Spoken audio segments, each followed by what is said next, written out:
Confessions of a Mature Woman. It's a tag video created by Susan from the channel Little Poet. Stay tuned.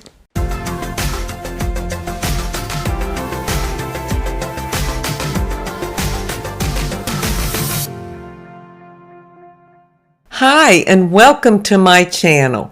In today's video, I'm doing a tag video that was created by Susan from the channel Little Poet. Susan does fantastic tags. I think I've done every tag she has created. And this is an open tag, so other YouTubers are free to do it. The name of the tag is Confessions of a Mature Woman. Now, Susan did this tag a year ago, and she said it was so popular that she thought she would do it again. And so here I am to do your tag, Susan. If you don't know Susan, and I can't imagine anybody that doesn't, but please go check out her channel and her video where she created this tag. I will have her channel linked below. So here we go with the 11 questions. Number 1, name something that people don't know about you. Well, I'm sure there is a lot that people don't know about me, but one thing that I will share is that I was a daddy's girl. I mean a real daddy's girl. Now, those of you that have been with me for a while know that my mother is here in South Carolina with us, and she is 96 years old, and I'm very close to my mother. But when I was growing up and living at home, I was not close to my mother. I was so close to my dad that nobody else existed for me. My dad did everything with me. He took me to the movies. He took me to my tap lessons. He took me to church. He took me shopping. If we had a special occasion where it was time to get an Easter dress or something, he would take me. He read me the funnies every single Sunday morning. And he went along with my playful imagination and my love of my baby dolls. All my baby dolls had names, and he called them by name. He would set different ones on his lap and read them the funnies as well. He was just a great dad, and he's been gone. It'll be 41 years in September. But I just absolutely adored him, and I am a true daddy's girl. Number 2, is aging more like a dance or a prize fight for you? Well, for me, I would say it's more like a dance. In fact, it is a dance. I've talked about this on my channel before. I have danced through life all my life. And I mean literally and figuratively. I love to dance. And, you know, we have ups and downs in life. We have bad circumstances and good circumstances. No matter what it is, I'm going to dance right through it. I turn music on. It's so uplifting. I dance. And it's just a way of celebration for me through anything, through any trial or tribulation. So it's definitely a dance and will continue to be a dance for me till the day I take my last breath. Number 3, if you are depressed or sad, do you tell people or do you hide it? I think I hide it. I hide things pretty well. I have to work through them on my own. It's a process. And especially if I'm sad, I really have to work through my emotions. And I keep them to myself until I get to a certain point, and then I'll share them. So I guess it's a little bit of both for me. One example of hiding it is recently, well, in the last 2 months, my left knee has really been hurting. I mean, hurting.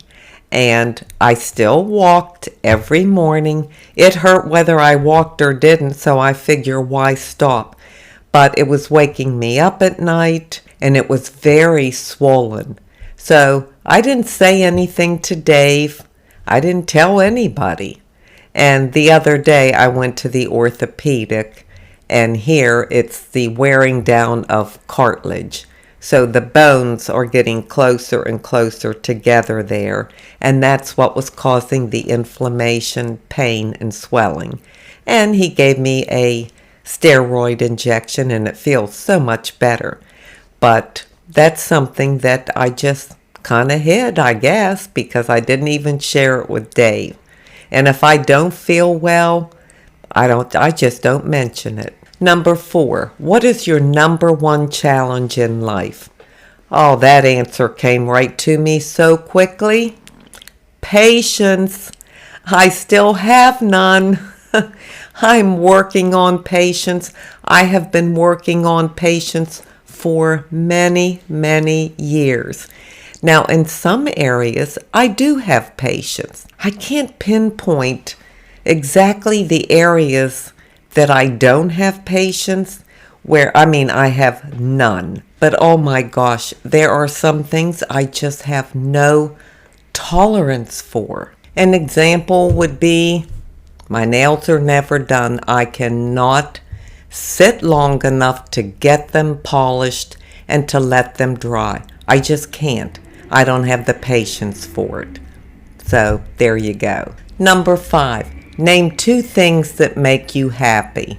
Well, I could name many things, but if I had to pick 2, I would say family and faith.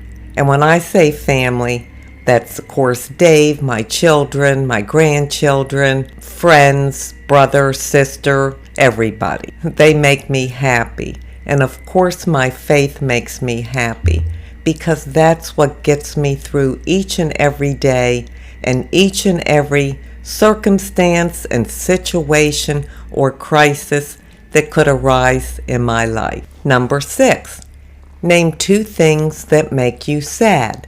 Well, again, there are many things that make me sad, but what comes to mind instantly is my ma's condition.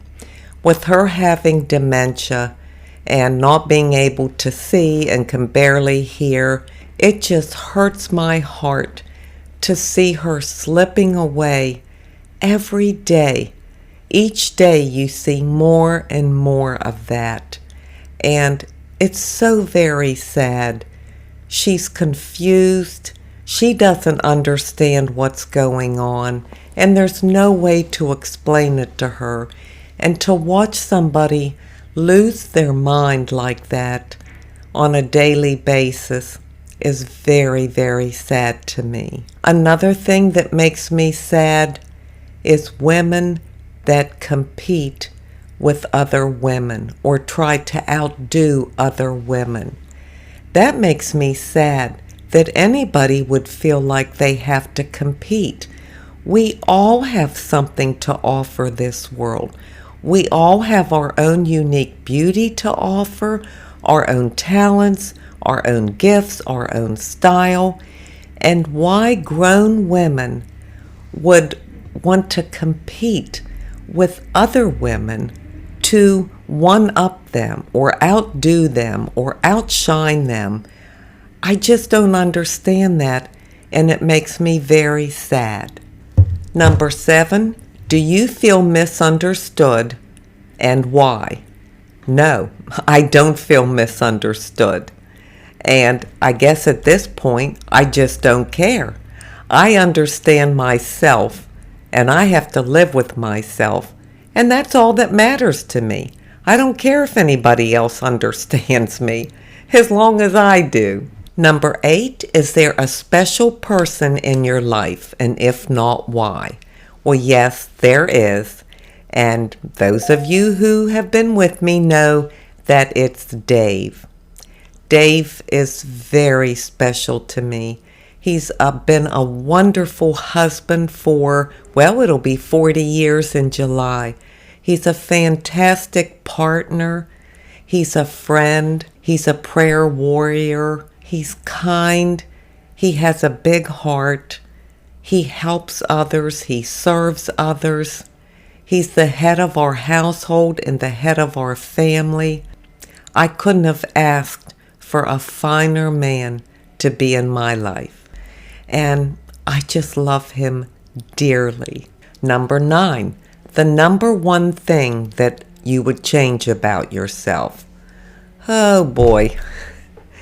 Well, that would have to be stubbornness. Yes, I am very, very stubborn. I think I always have been.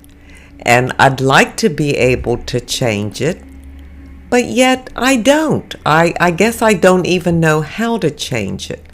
And sometimes I don't even see it as a negative, because for me, it's the principle of the thing. And if I believe something, if I stand firm on something, I'm not budging, because I truly believe it deep in my heart, and I will fight for it, and I will hold my ground. So, in that way, I think it's a good thing. But you know the other side of stubbornness. Yeah, I have that side too. That I need to change. Number 10. Do you carry a lot of secrets about yourself inside? And will you ever tell? Well, that would be a yes and a no answer. Because I think everybody has secrets. I mean, if you go back to the beginning of your life, I mean, I've lived 71 years, so I'm sure I have some secrets.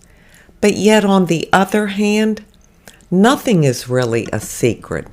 Because if something happened to you, and obviously there was someone else involved or somebody knew about it, then it's not a secret because someone else knew about it.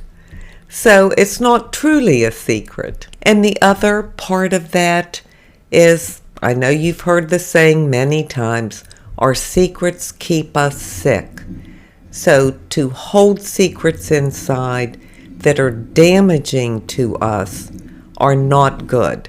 If you have something that you feel you can't share with anyone, go see a counselor or your minister, somebody from your church, a dear friend that you can trust, and release that. Get it out of the darkness.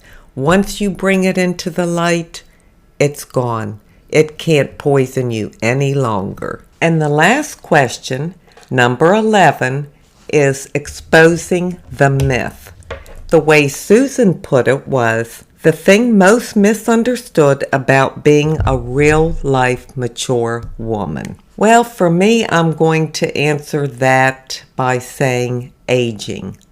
And that many people feel that older, more mature women are trying to look younger and trying to go back and recapture their youth and their beauty.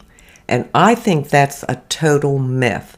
I'm speaking for myself, but I feel like I'm speaking for many women out there. That's not what we're trying to do. We're trying to look our best, feel our best, and work with what we have. Whether it be with makeup, the skincare, the devices, our fashion, we're just trying to live our best life, not trying to look younger and go back in time. You know, when I'm out and I see women in their mid-80s and 90s, and wow, do they look sharp. They've got their makeup on, their lipstick. They are dressed very fashionably. They have their jewelry on. I just really admire that. And I don't think for 1 minute that they're trying to look younger. Not if they're in their upper 80s or 90s or any age. I think they are just trying to look their best. And I believe that's what the truth is. At least for most of us. Well, that's the end of the tag. I had so much fun doing it. Susan, Thank you so much for creating this tag. I loved doing it, as I love doing all of your tags. Again, Susan's video will be linked below. So now I'm going to leave you with an inside beauty tip. My inside beauty tip today comes from Philippians 2:3. Do nothing out of selfish ambition or vain conceit, but in humility consider others better than yourselves. The way I take that scripture is telling us not to be selfish. Don't try to push yourself to the front just to prove or make a statement that you are better than someone else. Don't be so bent on getting your own advantage. Put yourself aside and help somebody else. Agree with each other and love each other. The emphasis should not be on one's self, but it should be on others. That's the way I interpret that scripture to mean. I would love to hear your thoughts about it, and if you have any, please share them in the comments section.